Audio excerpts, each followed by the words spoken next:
And I walked in, and there was Senator Ted Kennedy walking all by himself around looking at the exhibits and so forth. And I went up to him, and I said, Senator Kennedy, I said, would you like me to get a guide or an escort for you? He goes, no. And I just walked along with him. There wasn't much conversation. He just kept on looking. And we got to the door, and our time together was just about over, and he stood at the door, and he looked back at the inside of the museum, and he says, they really love him here, don't they? And I said, yes, they do.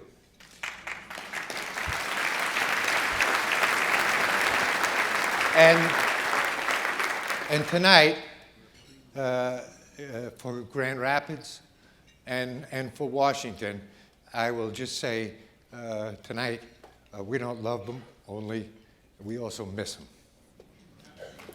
Thank you. I have the privilege now to introduce a group of people that you probably will recognize, and their job is going to be to, recollect certain things and so forth, and I hope you enjoy it. I will, if it's successful, get off the stage, and you won't see me for a while. The first one was a gentleman who was Chief of Staff for President Ford in the White House. He's been other things, but he was the Chief of Staff in the White House. And I want to tell you, sitting here with the likes of Frank Ursomasso and Red Cavaney and Terry O'Donnell and Greg Will, a whole bunch of people. Dick Cheney was not a good Chief of Staff. Ladies and gentlemen, Dick Cheney was a great Chief of Staff.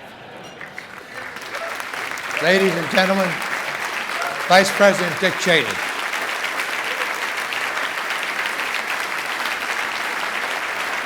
Thanks, buddy. The second participant in our little round table, dialectical as it may be, is a renowned journalist. President Ford said to him, he always tells the truth, and he's always fair, Bob. He told me that. And he is just something special. He loved the old man, and the old man loved him, Democrat though he may be. Ladies and gentlemen, Mr. Bob Scheiffer.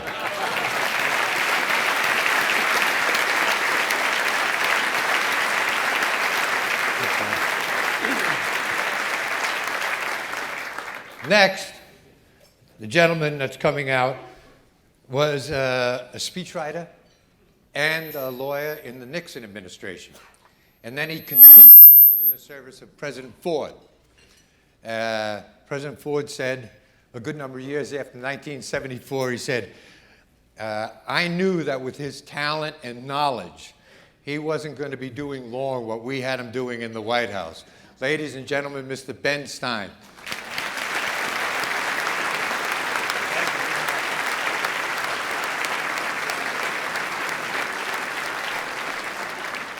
And the final member is a person that can give us an insider's view that only the likes of his sister Susan or one of his two brothers, Mike or Jack, could give us. Ladies and gentlemen, the chairman of the Gerald Ford Foundation, Steve Ford.